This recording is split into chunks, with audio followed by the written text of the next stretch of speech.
Millions of people all around the world have been convinced that a vegan diet is a healthy diet, that it's a diet that's going to save planet Earth, improve their health, maybe even improve their fertility.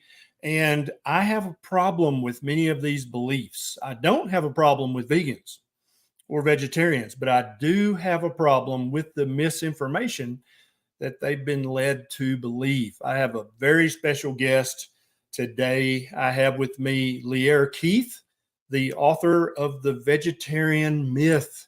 Welcome, Lierre. It's a pleasure to have you. I'm so excited to be here. I have enjoyed your podcast so many times. It really, really helped me and has probably helped millions of people at this point. So I'm just so pleased to actually be talking to you. Yeah, Lierre and I have been trying to set this up for over a year. And every time we thought we had it, something came up. And so I'm so thankful to finally have you here live today. So let's talk about first what this video is not going to be. This video will not contain any vegan bashing. There will be no making fun of anybody based on their dietary beliefs and preferences. None of that will be allowed. I have moderators in the comment, and if you're going to be mean to vegans or carnivores, they will block your ass. So we want to have a discussion today. Lierre is a former vegan. I think it's fair to say you were a militant vegan. Is that fair to say? Yeah, I was pretty intense. Yeah, and that's fine. And there's nothing wrong with believing strongly in the things you believe in. So before we get started, what we're going to be doing in this video is we're going to be helping vegans understand what Lierre Keith now understands, but she didn't used to understand that.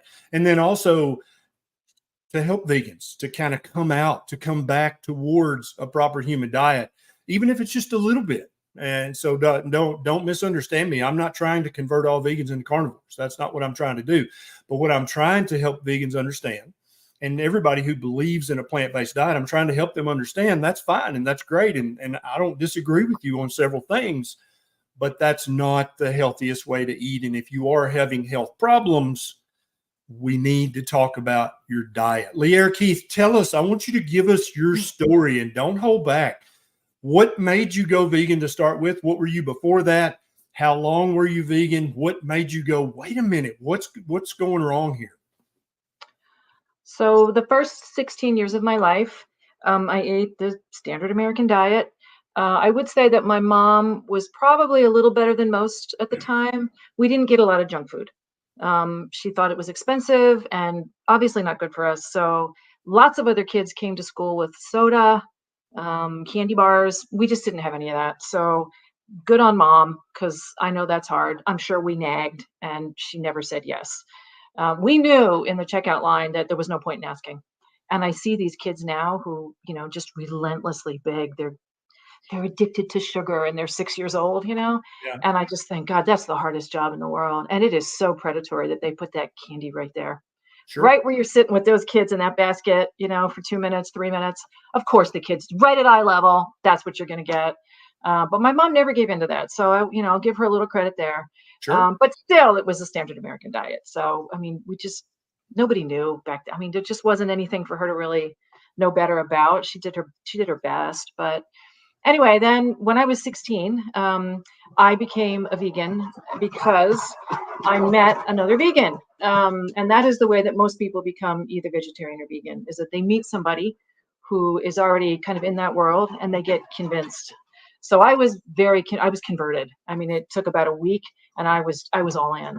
So it was another teenage girl, and her whole family were vegans. They were super into it. And she had the whole thing, like the whole spiel about it. And I was shown pictures of the horrible factory farming, which I think everybody can agree is terrible. And we all should be against that, no matter what we eat or don't eat. Absolutely. So that's a non-issue to me. Like, we all agree this is horrible. We don't want to do that anymore, no matter what else we do. But yeah, the pictures were very compelling. And then she had all the facts and figures about it. So, all the hungry people that could be fed if you were not eating meat. And, all the things you're going to do for your health if you just stop eating animal products. And I didn't know better. I was 16. And right. I will say that this was like 1980. I was born in 1964, which means I'm going to be 60 this year. But anyway, just an aside.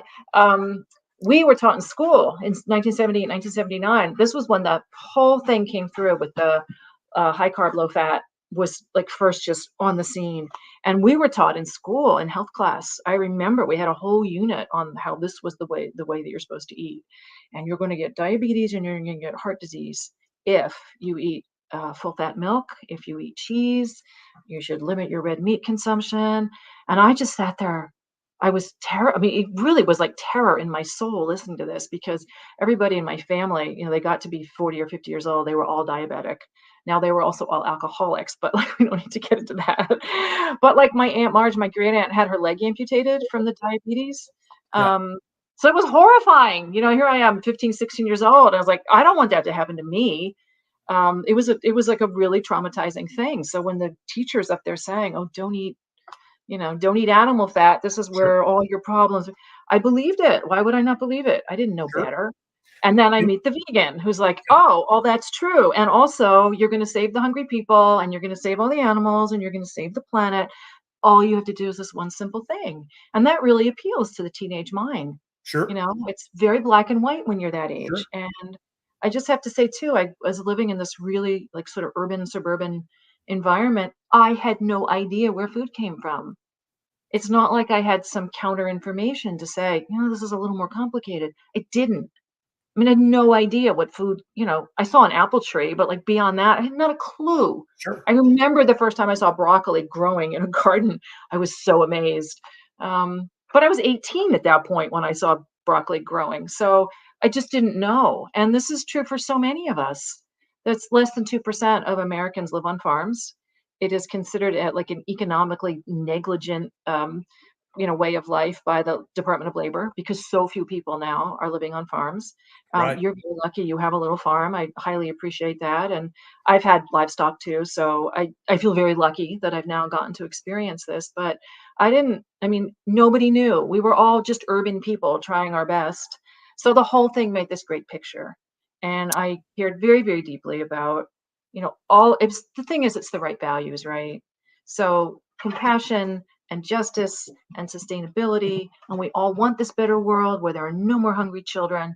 So none of that is wrong, Right. right? Like the values that compelled me to do this are still the values that guide my life. And Yes. whenever I talk to vegans or anybody who's questioning this, like that's always the starting place. Like I understand what is motivating you, and I'm not trying to dissuade you from that. Those are still my values too. Like we can have the same moral high ground here. The question is information. And I did not have enough information to be making this decision because everything I heard was wrong. And I didn't have a way to question it. I just didn't have enough background on any of this to understand that they really weren't telling me the truth. So, I don't even think it was out of like ill will, or malfeasance. They didn't know better either. Yes. They all read Francis Pay. They believed that it took 16 pounds of grain to make a pound of beef. Like, no, but she didn't live on a farm. Like, she had no idea what cows eat. I didn't either. So you read it, you believe it. It's in a book. Why would it not be true? So I read all the Exactly. books and I was convinced. I was like, all right, well, this is the person I'm going to be now. And it just sort of lined up with everything. So I was all in. And my mother cried. She was so upset that I was doing this. Wonder why she was so Right. upset. I mean, Why do you think? what she thought, like, there's no way that it's a good idea not to eat butter. Um, all children should have milk and cheese and some kind of dairy. And this is just crazy. I mean, you just shouldn't be eating like this. So Right. she ended up talking to a lot of her friends, her adult friends, about what is this vegan thing? And she did find another vegetarian who was like, well, yeah, but you can do it right and you can do it wrong. So then we had to have all these discussions like I don't know if they still do this, but like the little protein charts with like the Mm, amino acids. So mm. you got to eat your lentils with your rice. So my mom's like, all right, if you do this, if you combine the rice and the beans and you do it well, then I'll stop crying about this and I won't give you any more grief. So we put all those charts up on the refrigerator and we had to make sure we combined them. And my sister did it as well. So there were two of us. She's even younger, so it didn't go any better for her. Anyway, so that was kind of how it all got started.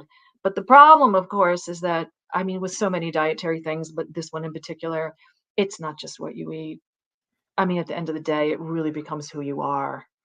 So this is like your core identity. And this is when it gets scary because when it fails you, and it will, it's really, really hard to take a step back and try to engage with new information. I couldn't do it. It took me Yep. 20 years and permanent damage to get to the point where I could actually take that step back and try to absorb more information about it. Like, why is this not working? I have to admit it has failed utterly, like profoundly failed. What now? Yes. And that If was you're really just hard. joining us, we're having a discussion. This is Lierre Keith, the author of The Vegetarian Myth, and we're talking about a vegan diet and her journey on towards becoming a vegan, and then later towards becoming an ex-vegan. So converted at 16, and if you guys haven't already done so, maybe hit that thumbs up or the heart. It won't hurt my feelings a bit if you do that. So converted at 16 by a friend. It wasn't like some guy came in a Chester the Molester van and gave you some vegan literature. It was a friend and her family, and they were vegans. And so then you're like, okay, yes. And so I can tell that at the very beginning of this, it was about values. It was about Yeah. fairness. It was about justice. It was about compassion, which I agree. Those are all laudable ways to feel about the world. But it's almost like the vegan mythology hijacked those very real feelings and very good, honorable feelings and made you do something to your body that you should never have done. Yeah, and I was really the last person in the world who ever should have tried this because, like I said, most people in my family end up diabetic. They all end up with the metabolic syndrome and the heart disease and strokes and all of this. So, I mean, I was just in no way going to be one of those people who could eat that level of carbohydrate. I mean, it's not good for anyone, but there's Yep. people who limp along doing it. This was never going to be me. But I didn't know that. Like I was, if you eat whole grain, that's how you don't get diabetes. No one said, you know what, the carbohydrate's actually the problem. It took me 20 years to figure that out. It was, you need to eat whole grain, not the white kind. So I was the super pure vegan. I mean, I would not eat like bread if it had white flour in it. It had to be the whole grain stuff. Sure. So I was not like the junk food vegans. There's people who eat Oreos and potato chips and they call themselves vegan. That was not me. It was brown rice, and lentils. The thing is, though, in the 80s, we didn't have all those weird soy analog fake meat things yet. And in a way, that's really good because I think I would have ended up a lot worse off if I had been living on those, just because soy is so horrendous and that highly processed soy even more so. But that stuff didn't exist. So you really had to be kind of like whole food if you were going to do this. Yes. Because you could buy bulk, you bought your grains and your beans and all that, and then you went home and you made your kidney beans and you soaked your brown rice or whatever, and your seaweed and like all the really weird stuff you could get into, the mushrooms and all that. But Sure. you couldn't just buy weird junk food if you were going to be vegan back then. You really they didn't have soy milk in containers. Right. Thank God. Right. I mean, that would have killed me sooner. But yeah. So I mean, okay, what we would eat would be like we'd get granola or like muesli, the European kind, and then we would pour. Don't laugh. We would pour apple juice on it, and we would eat that. I mean, it's just such a load of. I cannot imagine.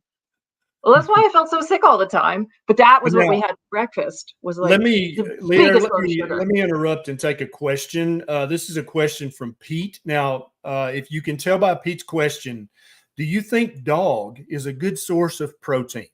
Now, I'm Um, going to guess that Pete is a vegan or a vegetarian, and he believes that it is unethical to eat animals. That's just a guess. Now, let's talk about this for a second, Pete, because I like to entertain all questions. First of all, yes, dog is an excellent source of protein. It is a source of complete protein, all the amino acids. Now, here's the part that you may not know, Peter, is that there are multiple cultures around the world in multiple different countries that still eat dog regularly. Okay. And many people consider it part of their cultural heritage yeah. to eat traditional dog dishes. And so you're actually making fun of I don't know, 20 or 30 million people's culture right now by your leading question. I know you were trying to make a point. But the point you actually made, I don't think is the point that you were trying to make. So yes, dog is a good source of protein. Do I eat dog? No, I love my dogs. I would not eat my dogs unless we were starving to death, in which case we would eat our dogs. Yes. I know Lierre has some big, beautiful dogs, and she probably also wouldn't eat dog unless it were the absolute last choice. So yeah, she loves that guy right there. I can tell you that right now. But yes, dogs are a complete source of protein. Thanks for the super chat. Go ahead, Lierre. I'm sorry to interrupt. No, it's fine. I've actually been offered dog. I have friends who are Lakota Sioux and they eat dog. It's just the Absolutely. thing they eat. They have offered me dog soup. I Yes. didn't eat it. I was actually a vegan back then, so I wouldn't have eaten it no matter what. Let me also might, add this little tidbit. Many people think, oh, it's illegal to eat dog in most countries of the world. No, it's illegal to sell dog meat for consumption. But you're welcome in virtually every country, including the United States, to harvest dog and eat dog if that's what you want to do, if that's part of your cultural heritage. Yeah, and my sister has been to China twice, and they absolutely eat dog and cat. Absolutely. When you're on the street eating them any food out of the market, she's like, you just don't ask because they don't actually tell you what's there. You just eat what you're given, and she's like, for sure, I had dog and cat. So yeah, no, it's a thing people eat. I just, I want to. I get where he's coming from. He wants to say, look, are you going to draw a line somewhere? That's right. Which animals are appropriate to eat and which animals aren't, and we're all going to make our different decisions. But I have to say that having gone through this whole kind of journey, that my point is I don't draw a line anymore at all, that it's actually a circle, and that for something to live, something else has to die. And it doesn't really matter whether you call yourself a vegan or not. There are dead animals in every bite of food that you're eating because that's what life is. Absolutely. And that was the hardest thing for me to come to grips with. The hardest part of this was trying to grow my own food and not kill anything in the process. And I realized at the end of the day, I couldn't do it. That the soil was just dead plants and dead animals acted upon by detritivores and bacteria. In order to have healthy soil, I had to have animal products in there. It was going to look like blood meal and bone meal, whether I liked it or not. I had to have manure from somewhere. And then the process of actually growing those plants for me to eat meant I was killing all kinds of other things. There was no way to have a garden without doing some death to some animals. And I remember reading in your book, the snail story. I love the snail story. You started trying to grow your own vegetables and you kept having these snail infestations, and you were trying so hard not to kill the snails because that's killing a sentient animal. And so you would actually collect them all and take them up the road and set them free. And I love that because you were literally a pristine vegan. You were legit down to the core. Yeah, I'm just letting a dog out. Speaking of dogs, yeah, and that was a really, really hard moment for me because, again, it was like I'm going to be the person that nothing is going to die in my life to sustain my life. I don't have to kill. This is possible, and therefore I have to do it. And then I had to learn step by step that it wasn't possible. So every night the slugs were eating my garden, and I would go out in the morning and all the lettuce would be gone. Everything small and tender would be eaten in the night, just mowed to the ground. It was just, the killing fields out there. And so I tried to collect all the slugs and just take them away somewhere. There's nowhere to put them. I mean, there isn't. I mean, I joke in the book about slug farm sanctuary, but that doesn't exist. Like, what are you going to do with the slugs? And I thought, well, I'll just take them down the road and I'll let them go in the woods down there. And I sat there and I let them out and I was like, okay, I feel so much better. I'm not going to kill them. All right, this is all good. I can still be vegan. There's nobody dead. It's all good. And I'm sitting there watching these slugs, and it just slowly, like, it's that moment where you actually learn something and your brain just sort of, you feel yourself expanding. And it was, there's enough slugs here already. Like, what are they going to eat? Like, what have you done? All you've done is like overload. Now they're on overshoot. They've made enough slugs here. Like, the mommy and daddy slug have made enough baby slugs. There are enough slugs to go around already in this spot. Like, why do I think there's a deficit of slugs here that these ones are going to be fine? Some of these slugs are going to starve, right? There's no way that there's like no slugs here where I can just sort of plug the hole by adding more slugs. They're going to die. Yes. Like, you're fooling yourself if you think that this is not part of this. Yep. So another solution I've heard vegans is they'll buy some ducks to eat the slugs. But basically at that point, what you're doing is you're employing a slug hitman to take out the slugs instead of you killing them yourself. That's what I did. I got chickens and ducks because I Yep. couldn't bear to kill them. I was like, well, I'll just let these other creatures do it. And I can still pretend that no animals are dying. Well, I guess slugs are mollusks, but no creatures are dying for my food. And it was like, somebody has to kill those slugs. I can pretend that it's nothing to do with me, but come on, I'm the one who brought them onto the property in order to do exactly this. And there was another moment too with the same thing where the slugs kept coming back and blah, blah, blah. And I went to the store. I stopped. I was like, fine, you can just have the garden. I can't do this. I can't kill them. And I went to the store and I was like, I'm just going to buy lettuce. I don't need to grow it. I'll just buy it. And Right. I held that head of lettuce and I felt so happy. Like, all these moral complications. I don't have to think about it. I can just buy a head of lettuce. And I held that lettuce in my hand. And it was that same moment of just like, now I have to learn something, don't I? And the thought was, you know what? Somebody killed slugs for this lettuce.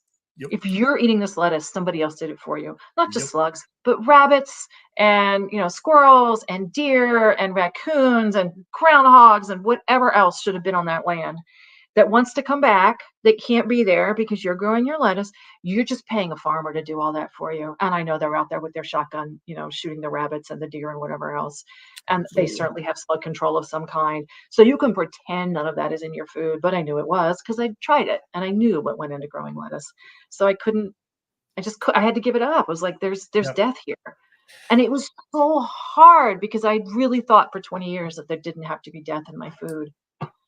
And it was just, it's a heartbreaking moment. And it really took me 2 years to come around, to just So that accept was that. kind of your first epiphany that Yeah, no matter how I play this, either I'm going to kill stuff or somebody else is going to kill stuff for me, or ducks and chickens will kill stuff for me, but things are going to somebody. die so that Yeah. I may eat. And that was your first epiphany. Now, let's talk about your health journey because, and so how many years were you vegan before you started to have some noticeable health issues that you perhaps didn't even think were related to start with? I would say 2 or 3 months, like it was not long at all. And the very first thing was the blood sugar crashes, which I did not have language for. It took me 17, 18 years to understand what that was. But I started to have this thing where I would get shaky and weak and feel lightheaded and start to cry over nothing. And the compulsion was just, if you don't put food in your mouth, you're going to die. And I now know what was happening. Every time I ate, it was just sugar. You can call it complex carbohydrate that makes you feel better, but I'm telling you, it breaks down to simple sugar. Yep. That's what your digestive tract does. So it's a load of sugar every time you eat these meals. So it was sugar. Oh, you got that spike of insulin. You got the spike of sugar. Then the insulin comes to the rescue, grabs it all, shoves it into your fat cells so you don't die. We have a very, very narrow range of blood sugar under which our brains can function. Too high or too low, you'll fall into a coma and you can die. This is very serious. Your body knows this. So insulin is like the emergency response. Grabs everything, shoves it out of the way. Oh, goodness, that's so much better. Now your blood sugar's coming down, your brain feels better. But guess what? Now it's too low because it's an emergency response. This is not a finely tuned mechanism. It's a sledgehammer. You can see that we were not actually designed to be doing this, 8 times a day because Yep. it's overkill each time. So now your blood sugar is too low, and that's when you get the shaky, cry, I'm gonna die thing because you actually are. Your brain is telling you the truth here. There's not enough, so you got to eat. So then you're like putting more in your mouth. Well, then you feel better again for about a half an hour. So this started happening 2 or 3 months in, where I just had never experienced anything that bad before, and it was all the time. And then, of course, that just got worse and worse. So over that 20 years, by the time I was really done with the whole vegan thing, it was like semi-constant grazing. Like every half an hour, 20 minutes, I just had to put some bite of something in my mouth Yeah. to not feel like I was going to die. So that was the first thing that went was my insulin receptors. Second thing that went was I stopped menstruating. And in the vegan world, this is a good sign. There's a whole mythology about how, oh no, women I aren't supposed know. to menstruate. I You've heard know. I this, right? know. Yes, I've actually looked into Horrible. this and I thought there's no way that, and there are, this is rare nowadays. You don't hear this very often, but 5, 10 years ago, there were actually healthcare providers, MDs and PhDs and other paramedical people saying that you're doing vegan right when you stop having a menstrual cycle, because the menstrual cycle is just you're releasing toxins. That's all that is. That's what I heard. And so I was like, there's nobody that still believes that, Oh surely. my But gosh, yeah. they do. And so now you don't hear any doctors or gurus saying that.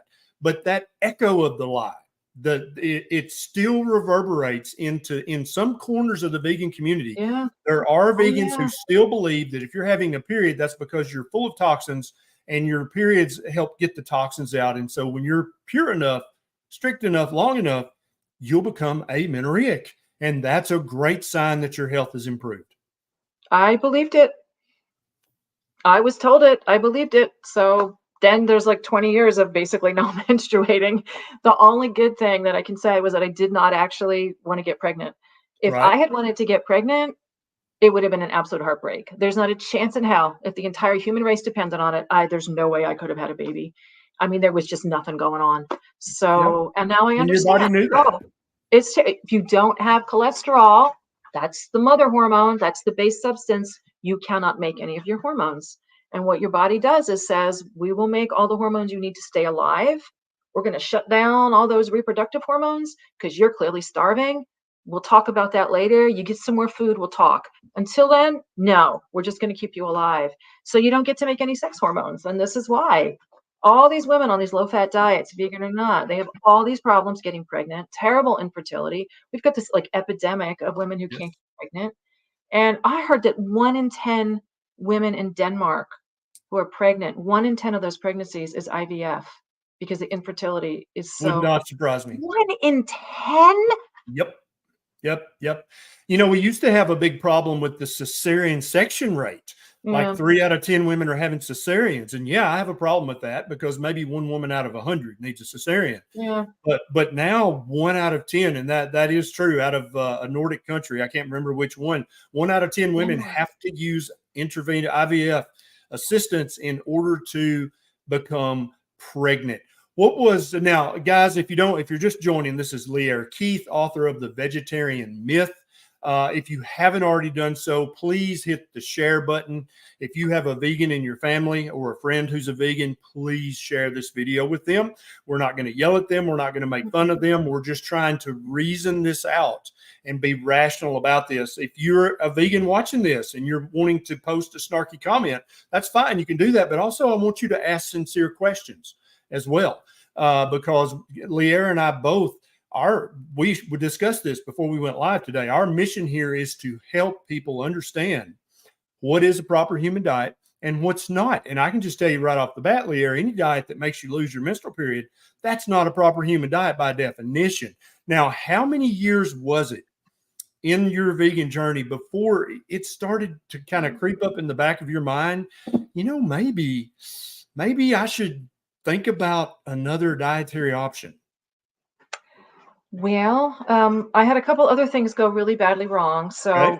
2 years into this, my spine started degenerating. So I have very severe degenerative disc disease. I have grade 4 derangement at 4 levels of my spine. Mm, I was 18 when that started, and there's no way your spine is supposed to be falling apart when you're 18. And true. they'd be like, "Oh, were you in a car accident? Did you fall out of an airplane? Like, what in the world happened to your spine? You are way too young." And it's just this mystery. Like there's no like, precipitating incident. Nothing happened. It's just the nutritional equivalent. So that happened. So I've been in like morphine level pain ever since that. That just got worse and worse. And by the time I was done being a vegan, I pretty much lived my life lying down. I was in so much pain. It was just like if I stood up, it was like 2-minute increments because it just was so painful. And I couldn't even sit up for more than about a half an hour at a time. And then I'd have to lie down. So that was bad. And then I got gastroparesis, so I stopped being able to digest my food. And that again is the insulin thing. I can talk anybody through that who needs to hear about it. And then, of course, as everybody can tell you who's been through this, the depression, anxiety, um, just the level of just psychic torment all the time from not having any protein and not having any good animal fats. Your brain just can't handle it. And so you're just sad and angry and depressed and suicidal all the time, and you don't know why. So you'll find reasons to fill in the blanks, but it's nutritional. I can tell you that Absolutely. that's the basis of it is the nutrition. Because the moment you get some real food, it's it's night and day. It's like the world goes from black and white to color in a half an hour. So What was yeah. the first animal food you added back? What was the first thing? The first thing was actually eggs, because I stumbled into the low carb stuff before I gave up being a vegan, mostly to help my mom, who was Mhm. diabetic and very badly diabetic. It was very poorly controlled diabetes, and she would really have these just terrible kind of collapses. She had like 18 stents in her heart, like on and on. So I was trying to help her, and I found all this information about, like, well, the first thing I read was the Atkins books, and then I read the Protein Power series, the Michael and Mary Diane Eads books, and my mind was blown because I saw myself in those books. I was like, I'm not just helping my mom here. Like, I suddenly had a word for it. I have severe like blood sugar problems here. I've worn out my insulin receptors. Like, I suddenly had a language for it. So Yep. I tried to go low carb, still being vegan, which leaves you nothing to eat. I mean, you can eat soy and peanut butter. It's about it. So that was a rough 2 years. So I started adding eggs in. So that was the first thing, was the eggs. And I did right away notice some very interesting things. Tell 4 us. days eating eggs, I woke up and my skin was completely different. I went from that terrible gray pallor that, sorry, all the vegans have, to actually having like a rosy tone. Like, it was like skin that I looked like somebody you'd want to mate with, like, not like a half dead corpse. And also, it didn't hurt anymore. I just thought it was normal that when you bent your arms and legs, it hurt because your skin didn't stretch. I didn't realize that your skin is supposed to stretch. And if you don't have any animal fat, of course, it's just cracked and horrible and bleeding and hurts all the time. My skin was so dry, it kept me up at night. That's like one of those low level vegan things I have, but it was Yeah. horrible. 4 days eating eggs, I was like completely transformed. Like, I looked completely different. It felt different. It was amazing. Um, so that was great. So there's about 2 years where I was like, well, I'm still trying to be vegan, but I eat eggs, and I would like source them really carefully and all that. But Mhm. it just wasn't enough. I mean, it was still the problem with the vegan diet is you have the excess and then you have the deficiencies. That's So adding exactly eggs right. helped a little bit, but it Yep. didn't really cure the problem of way too much carbohydrate and all the omega-6s. So Yep. that's the excess. And then deficiencies were still mostly there. So it really didn't transform for me until I just gave up the whole thing. So the first thing that I ate that was really breaking through like the vegan mindset was the tuna fish. And I had been to see a guy who was a traditional Chinese medicine healer. He's from China. And I was absolutely desperate at that point. I mean, I was just half dead all the time. Oh, I also have Hashimoto's. So I had my first autoimmune disease was Hashimoto's.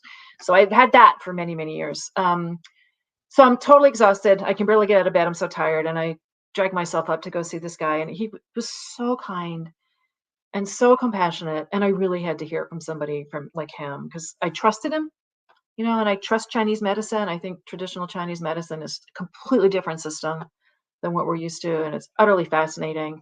And he was just like, you're dead. I don't know what to tell you. Like, what do you eat? Like, how did you get this bad? And I was, well, I don't. He's like, you don't eat any meat. No, no meat. No. And he was just so nice about it because I was crying at that point, and he's like, look, the big fish eat the little fish. I was like, but I'm not a fish. I'm a human, right? I should be able to decide that I want this moral life. And he's like, that's just not the way the world is. It's everybody's eating Yep. somebody. It's you just have to accept this, or Yes. this is just going to keep getting worse for Yes. you, and it's already really bad. So I was like, all right, I'm going to eat tuna fish. So I did. I went to this. I was like, I figured it was win-win, right? Like, if I ate it and nothing happened, it's like, great, I can still be a vegan. But if it worked, well, things were going to be hard for a while, but I would feel better. So that Yep. was also a win. So it's like, I have to be brave enough to at least try this. I'll tell you the thing that made it easier was that pretty much every last one of my friends had already been through this. I was like the last holdout. Like, even my sister, it had been 6 years for her. She'd already been eating meat. And every once in a while, she would sit me down like, Lierre, I'm telling you, just a little bit of fish, you'd feel so much better. I was like, I can't. It's wrong. It's wrong. She's like, I'm telling you, you'll feel better. So one by one, all my friends, none of them were as hardcore as I was. They all of them would like, yeah, once every 2 or 3 weeks, they would eat a little something that was kind of off the track. But I was like, no, no meat. You can't eat meat.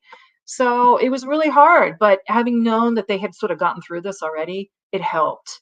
It really helped knowing that, Yes. like, I was not the first one. I think the first one through the gate was probably the one that had the hardest time in our friendship circle. But anyway, I was like, all right, I'll eat the tuna fish. And then that was the end of it because I was completely transformed. One bite, it was over. He was right.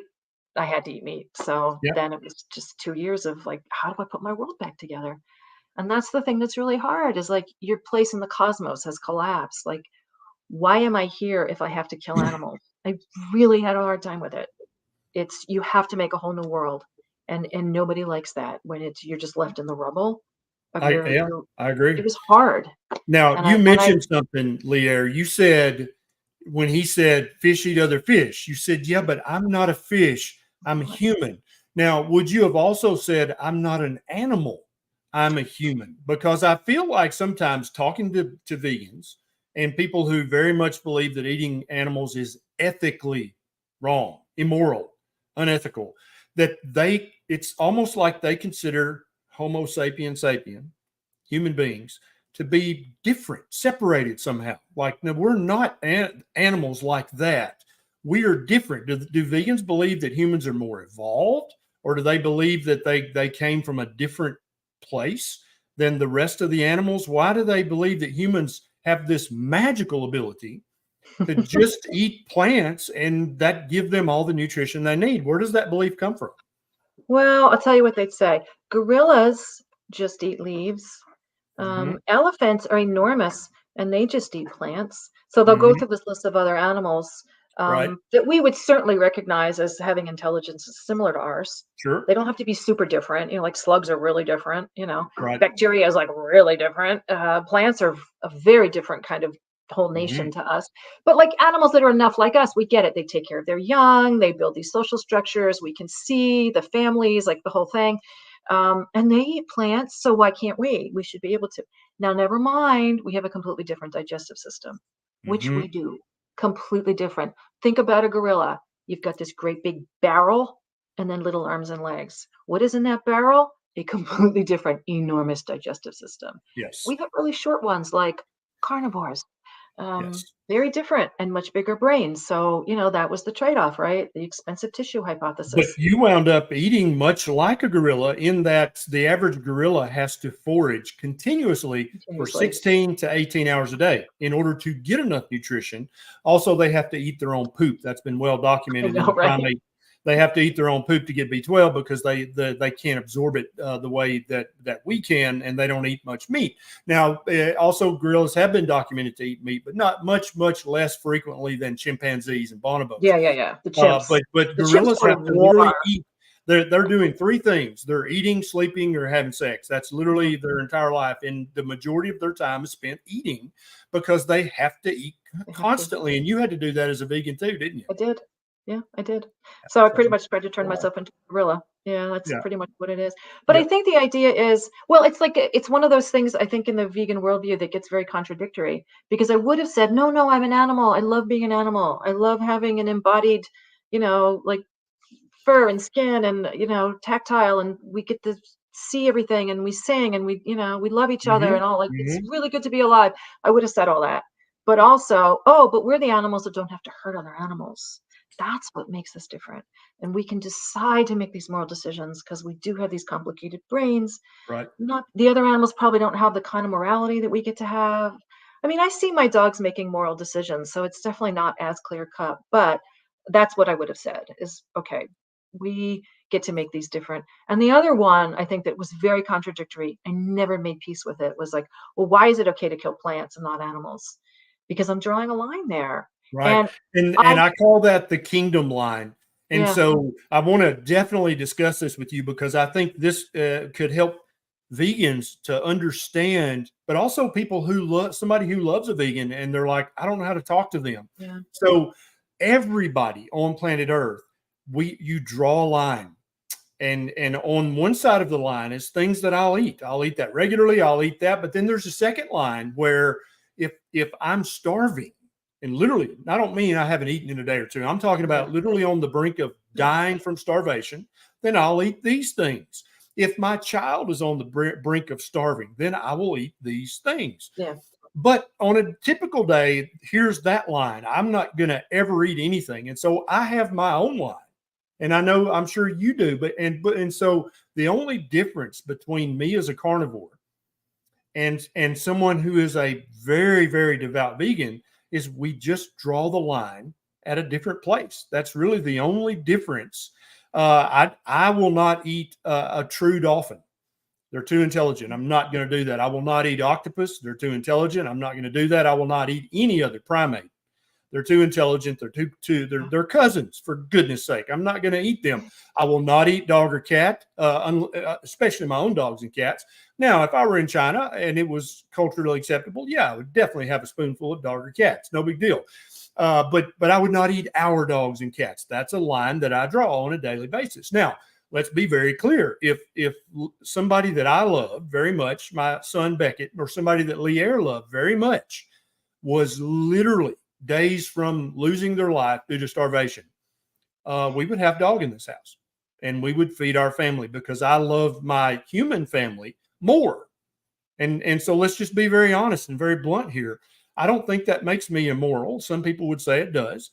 And I understand that. So how can we help people who are strict vegans? Because I think that you can be vegetarian, Lierre. I think if you eat enough eggs and enough seafood and enough butter, you know, if you're a lacto-ovo pescatarian, I think you can do just fine, unless you're having an inflammatory reaction to something in the plants, right?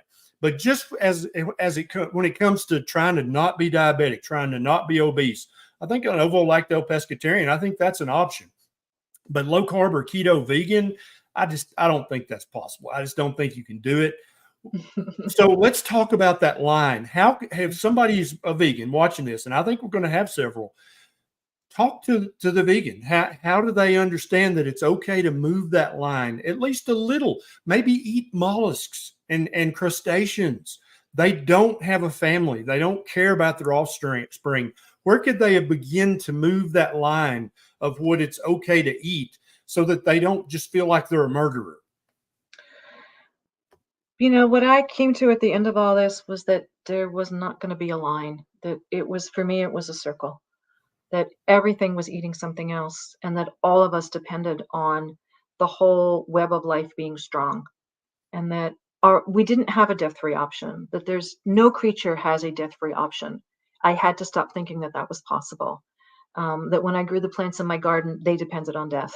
They needed the dead things that made the soil to be dead so that they could eat them and produce themselves. And it's the same, whether it's plants, whether it's animals, whether it's bacteria, whatever kingdom you want to look at, all of us depend on the deaths of other creatures. That is literally what life is. Mm-hmm. It's one creature eating another. Yes. And then it continues. And plants are just as sentient as we are. They're just really different, but they do many of the same things. So, as one example among so many, I live in the redwoods in Northern California, and there are albino redwoods. They cannot photosynthesize, so they're kind of this gray white color. They're not Yeah. green, and so they would die, but they're alive out there in the forest. And the reason is because all of their friends, the other redwoods in their family, keep them alive. And they keep them alive by sending nutrients through the soil and the roots. Everybody Interesting. sends some to keep that tree alive. That tree Mm, will never be able to produce its own energy. So they don't get very tall. They'll never be as tall as the healthy redwoods. So they're sort of shrimpy redwoods, but they're there and they're alive and they live hundreds of years. And they are obviously loved members of their community. Otherwise, nobody would bother to keep them alive. So plants take care of each other and they send each other really complicated messages that says, there's a deer coming this way. We just got bit. You want to be careful. Deer is coming. And then the other plants get those messages and make their leaves stiff and start yep. making chemicals that deers don't like to keep the deer away. Any infestation of bugs will produce the same result. Yep. Everybody in the neighborhood gets the message and starts making those insecticides. So the plants are like the chemical warfare agents. This is what they know how to do because they can't run and they can't fight. But it's very intelligent and they make communities and they clearly care about each other. So Yes. I couldn't even say at the end of the day that plants didn't matter because they did. And if you think about long enough way back, you know, when plants first started and then they learned to photosynthesize and like all this stuff and they took over the land and then they did this amazing thing where flowers happened Yep. and plants and animals, insects or animals, they work together. and they created a way to have sexual reproduction with plants. And that's when this explosion happens, where the landmass turns green, like almost overnight, because working together as a pair, animals and plants were able to do that. And then, they also made the atmosphere for us, the oxygen. That's exactly right. And this is why so many like indigenous cultures have this concept that plants are the grandparents. They're our grandfathers and our grandmothers. And if we need help, we can go talk to them. And they will, if we are respectful and ask them, they will tell us things that we need, like how to heal this disease, or I'm spiritually sick, what should I do? They will tell you what to do because they still care about us, because they are our grandparents. And ecologically speaking, like on a vast time scale, that is true. They prepared the world so that mammals like us could be here. Absolutely. And you can't say that they don't matter, that we're just allowed to kill them because they don't count. I'm not saying don't eat them. You have to eat something. What I am saying is that they matter. They have moral standing just like we do. And really the point is that we all need each other, that all of us work together as to make this web, and we all have a role to play. And our role ultimately is apex predators. And what we do is we keep outside, mister.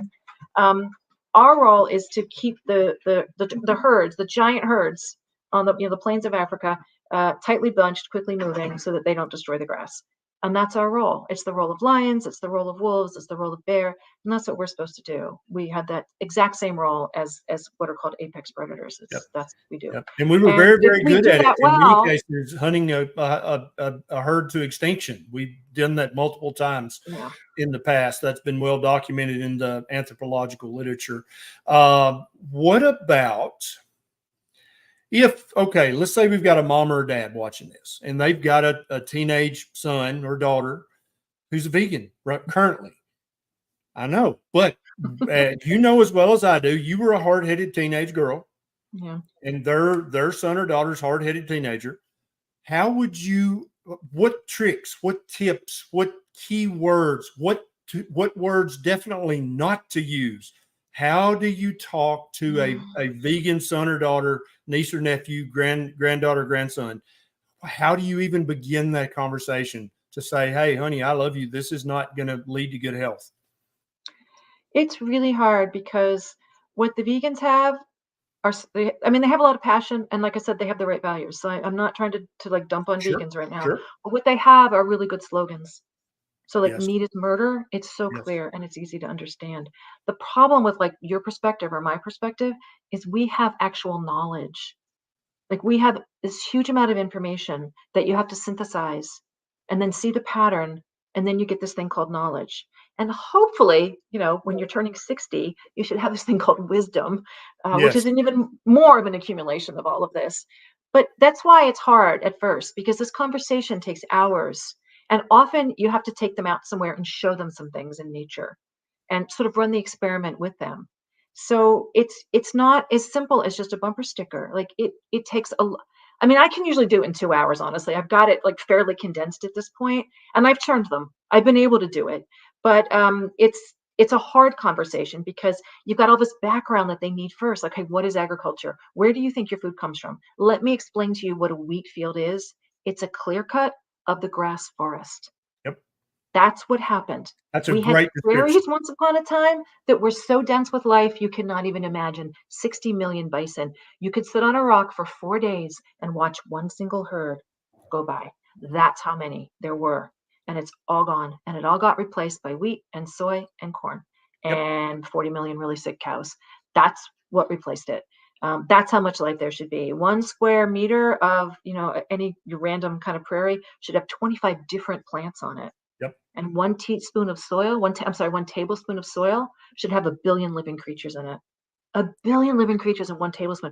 That's how alive this planet should be. And bit by bit, we've destroyed it. Why? Because we did this thing called agriculture, where we cleared all that life got cleared off. And then the land is bare. And then you just plant it to this one thing. So wheat, corn, soy, whatever. And that just takes over from one end of the continent to the other. All the grasslands are gone. 99% of the world's prairies are gone. And this is why. It was because humans, for whatever reason, and there's different theories about this, but we wanted those seeds. We wanted that grain. So we basically wrecked the world. And that's where the danger, that's where it all begins. So it's not this like wonderful death-free, animal loving, peaceful, wonderful, sustainable thing. It actually means mass extinction because all those plants and animals had nowhere to go. And indeed, every day, 200 species are being driven extinct. They're never Absolutely. And coming back. it's so sad to This is know that. why And it's agriculture not, is where it begins. It's yeah, 10,000 years ago. Some like 14 different, groups around the globe take this up, and mostly in river valleys for obvious reasons. It's where the annuals are. right. But it's not like this wonderful death-free. This is what's in your wheat or your rice is you've got an entire dead ecosystem. You've got dead rivers. You've got dead topsoil. You have all those plants and animals that should be there that are no longer there. Most of them have been driven extinct. That all of that death is in there. Or, the other model is what we did for 2 million years, which was we took our nourishment from inside living communities. We didn't like impose ourselves across that whole community. We lived within it like every other animal. We took our Yes. nourishment from it. We gave back when we died. Our bodies got taken up into all the plants and the animals as well. We were part of that cycle by the action of our lives, by being apex predators. We hopefully did that well. Clearly we did for 2 million years because we didn't do that much damage until we did some, but not that much until really till agriculture. Right. So the thing is, you have to walk people through all that, right? And that's a long conversation in itself. But like, you think that because there's nothing dead on that plate, that there's no death in your food. And I hate to tell you, this is the most destructive food because it involves wiping out entire biotic communities to get it. My food does not involve that. My food actually repairs those biotic communities. And I can take you to that farm and show you if you want to come along for the ride. I can Yep. show you how they're repairing the soil and repairing the groundwater and repairing the local river, all the habitat that's being created, all the small animals that can come back, even some of the large animals can live in harmony there. This is what we can do. We can repair it. All that carbon can be sequestered out of the air, back into the Yep. soil. I can walk you through every part of this, sweetheart. Just listen to me. I do know what I'm talking about. But sometimes you have to take them to that farm. You have to show them what's happening there. And then you take them to like a cornfield or a wheat field. There's nothing there. It's dead, because Yep. that's what it is. It's just the Yep. process of You're fighting a war absolutely against right. nature. One example that I sometimes, when I'm talking to an adult vegan, I don't know if a teenage vegan would get this or not, especially if they're in their 40s or 50s. I will say, do you remember when you were a little kid and you would leave the front porch light on in the middle of a summer night? The, There would literally be 10,000 insects, and sometimes some pretty impressively sized insects. yeah. Luna moths, these huge, gigantic, I don't even know what the hell they were.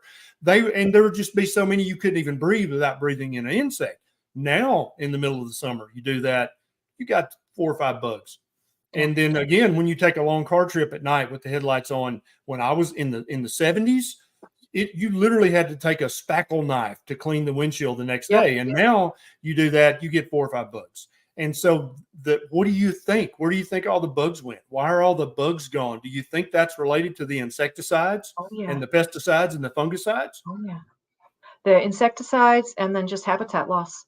And Yeah. it's the insect apocalypse, and it's Yep. upon us. And you can find articles in the regular mainstream media about it. Every once in a while, they'll talk about it, but that's the bottom of the food chain for so many animals. I don't know what they think is going to happen to birds with nothing to eat. But Right. in 2010, I drove across the country. I moved from Massachusetts to California, and I had a companion in the car. And by the second day, we were looking at each other in horror because he was about my age. And we're like, we haven't had to stop to clean the windshield once, and that was Yep. 2010. And we both realized, like, it's here, like, Yep. it's actually happening. Yep. Like, And there I'll should tell be you the guys, I'll summer. give you It should guys have been coated with green gunk, yes, which was absolutely. horrible. But And I'll give you it was guys a hint. It's not my sheep out in the pasture that I rotate no, every 3 days. That's not no, what's no, no. destroying the insect life. Mm. It's the hundreds of thousands of acres of monocropped wheat, rice, Yep. oats, corn, and all the herbicides, pesticides, and fungicides. Because if you think for a second that herbicides and fungicides don't kill insects, you're wrong. Okay. They may not directly kill them, but indirectly, if they destroy all of the bacterial and fungal life, that's going to kill insects. So if you're eating nothing but wheat, rice, oats, and corn, you are literally eating millions of dead carcasses that had to die so that you could have your tofu or you could have your cornbread. I'm sorry, but Lierre's right. It's a circle. Everything has to eat, and it has to eat other living things. That's just how it It is. is. And the other really grim piece is it's about, I think the estimate is 1,000 animals per acre Yep. is killed when you actually go through with the harvest or the combine. Yep. So there's very few creatures that can live inside a wheat field or a cornfield because that's not a community that nature creates. It's a That's monocrop. right. But there's a few. There's like mice and there's some snakes and there's a few ground dwelling birds that are going to try. But the problem is, of course, you have to go through with those giant machines and harvest it so that we can eat Yep. whoever wants to can eat that little bit of grain. So they have those huge machines, which you can all picture, and they go through. And I have never personally witnessed this, but everybody that I know who has ever had to drive one of those things will tell you the last acre is horrendous because Yep. all the animals have run to hide.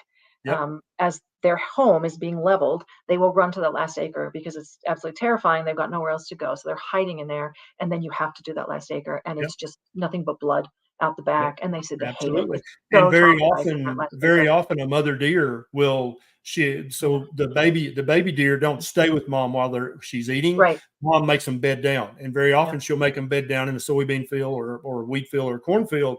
And so when the combine comes, those deer are programmed evolutionarily to lay still and be still. And I can't tell you the number of farmers who it clogs up the combine.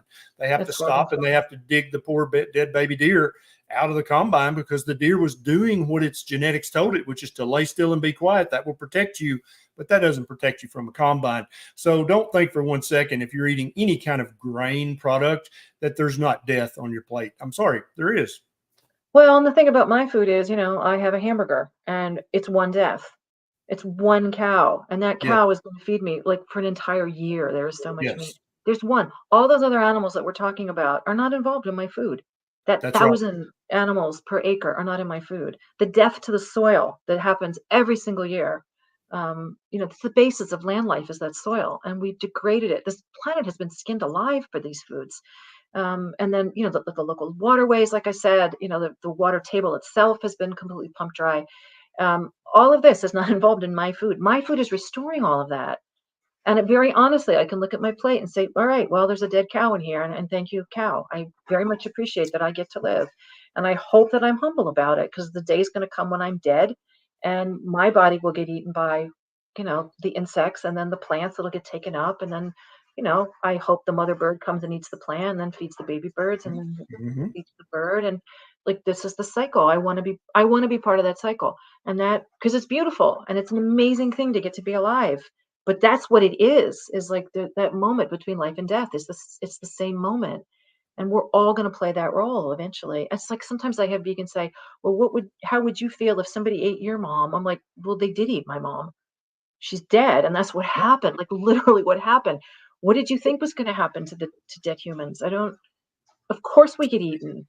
Like that's just what happens to dead like they get taken back up. And that's beautiful and it's good. There's grim moments and then there's the beauty of it too. I've never thought of that before. That's an excellent point. What do you think happened to your grandparents or your great grandparents when they died? They were absolutely eaten by bacteria and fungi, and depending on where they died, maybe also eaten by coyotes or wolves or something else, depending on how they died and where they died. They're welcome to it. I don't need it anymore once I'm gone. I don't no idea what happens next, but I won't be here to see it. So have at it. You're hungry. I don't need it anymore. But anyway, it's a long conversation if you have a teenager who's gotten into this. So I would emphasize, yes, it's really important that you are compassionate and we don't ever have to eat factory farmed animals. I can make that commitment with you. We will make sure that we source our food well. And here's a really good farm. So let's go talk to these farmers. Let's go out to the country and we'll drive for an hour. We'll go talk to them. We'll see what they're doing. Why do they do it this way and not that way? What are they doing with this grass-fed feeding? Why does that matter to cows? Who are the chickens that are on this farm? What matters to them? What good lives are they having or not having? What do you see when we go there? How intelligently can the farmers talk about it? Do we see happy animals? Do those cows look content to you? Does that look like a happy thing? And what else can live here? Look at the birds that are living here. Look at these snakes. Look at all these wonderful, there's rabbits. There's there's foxes. There's all these little creatures.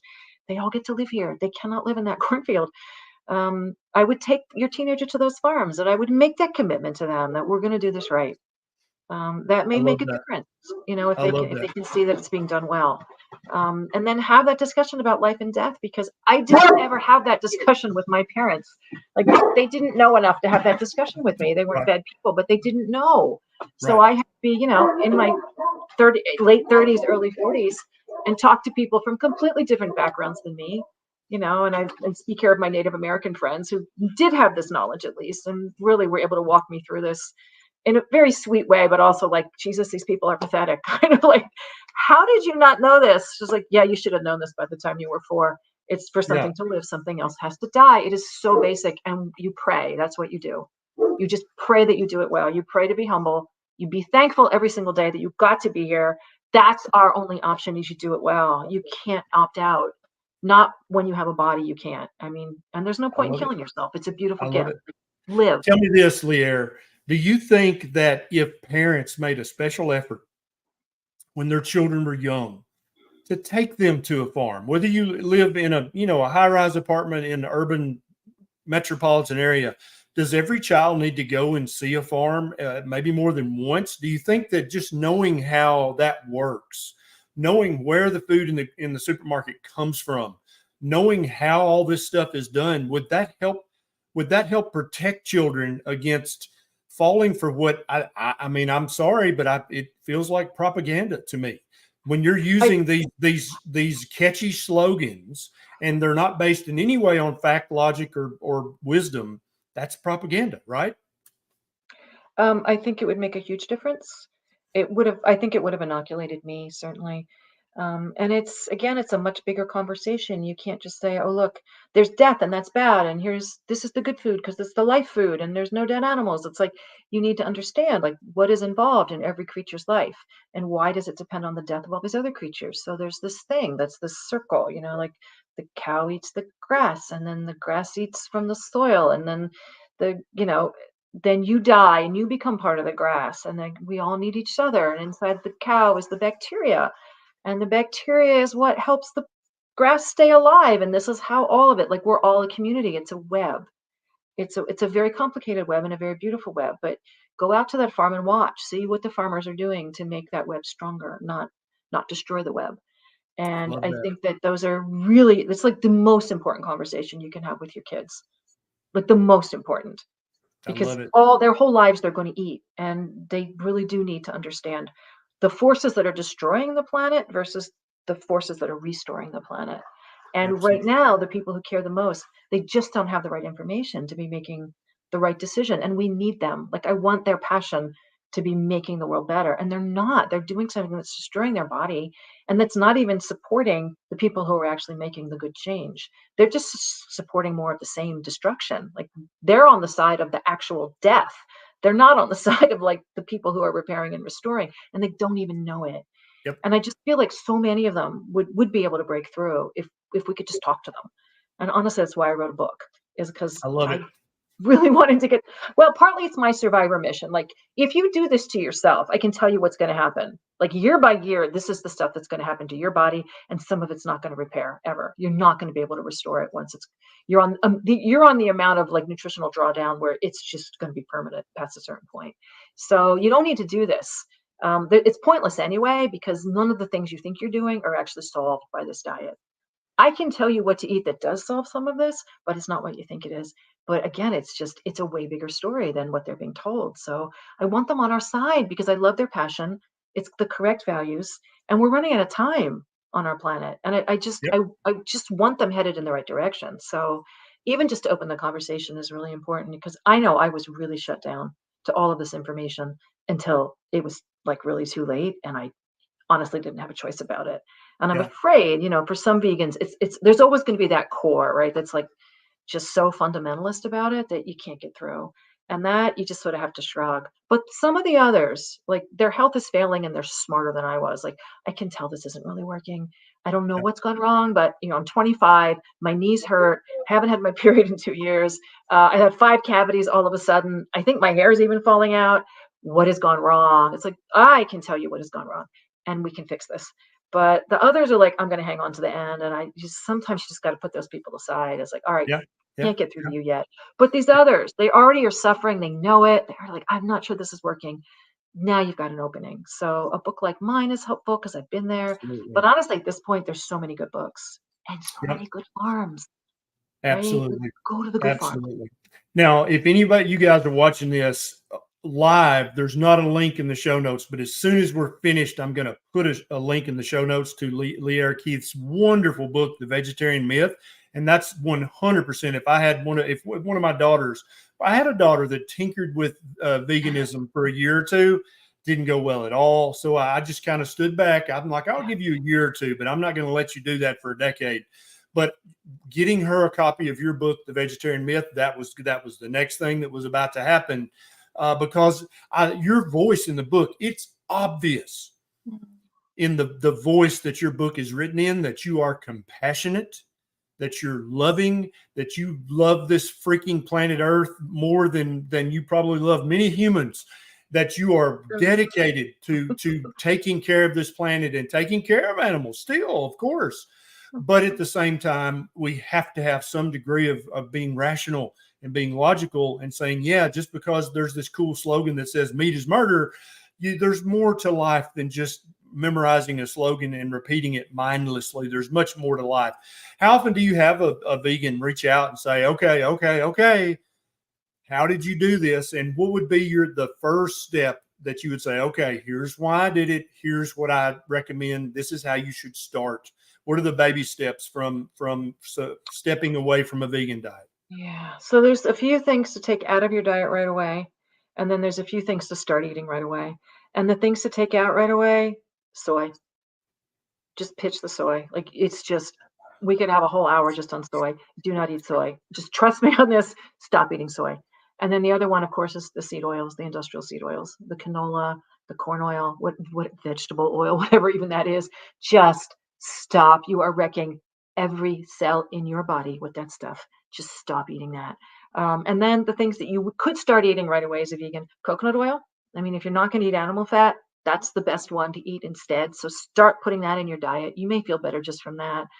And if you can ease your way into some eggs, a lot of us found that was the easiest thing to start eating Yep. was eggs. But honestly, oh, you're going to want a burger someday and you're going to feel so much better. Yep. You're just going to feel so much better. But make it a grass-fed burger because I tried to eat, I didn't know about any of this. And I was like, well, I guess I should maybe try beef because I'd eaten the tuna fish. And I just went to like the Whole Foods and I got a little bit of ground beef, but it wasn't grass-fed. It was like corn-fed. I think it was probably organic or something, but I didn't know the difference. And I tried to cook it and it smelled disgusting and I couldn't eat it. Um, and it was, I still to this day, I have a hard time eating stuff that's not grass fed. It smells horrible to me. There's like this instant, and I don't know what it is, like your body just telling you too many omega-6s, you don't want to eat that. I don't know what it is, but the grass fed to me smells fabulous. And the first time I ever had like real grass fed beef was like, oh, I could die. It was so good. It was so good.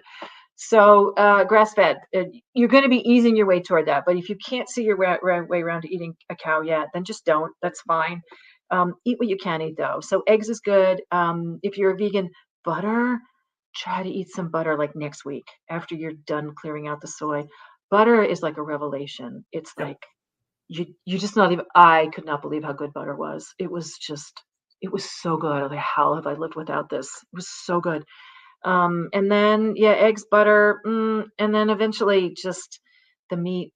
You just got to find a way, find a friend, have somebody hold your hand, find the thing that you just feels like the least harm to you. And for me, it was the tuna fish. But honestly, grass-fed cow, one animal, it's going to feed hundreds of people. Um, Yep. I would edge it toward also it's just the perfect food for humans, but Yep. whatever. If you can't find your way through to that yet, then you know roadkill. I know vegans will be eating roadkill first. Yeah. If you can I find understand somebody that. who knows how to Sure. dress a deer, especially in the winter, because they Yep. in like New England where I was from, it's like man, it's so cold. You know, it's like well below freezing. Anytime a deer gets killed, it's good like for a long time. Absolutely. And I did that. I helped somebody dress a deer and was like, all right, now we're going to eat it. And it was an amazing experience. So Absolutely. you can get somebody you know who's a hunter or some kind of whatever back to the land scavenger rewilding person. Venison, it's wild. It had a great life. It got killed by a car. You might as well eat it. It's already dead. That's right. So I think some people can ease their way morally into it that way. But you eat some meat like that, and you're gonna feel really different. You'll know that it's the right thing to do for your animal body. Absolutely. Lierre Keith, this has been absolutely wonderful. Thank you so much for doing this. Guys, if feel free to share this video, because I guarantee you there are vegans out there suffering and they don't really want to face what it probably the reason they're suffering. Maybe listening to Lierre Keith's non-judgmental, non-asshole-ish way of talking about this, that might be, and then maybe they'll buy her book. And then if they buy her book, they're going to start eating eggs, and they're going to start eating tuna, and they're going to start maybe eating crustaceans. And before you know it, they're going to be eating grass-fed beef bought from a local rancher. And they've just literally made the world a healthier place when that happens. Lierre Keith, thank you so much for doing this. You're welcome. See you next time. Thank you. Bye-bye.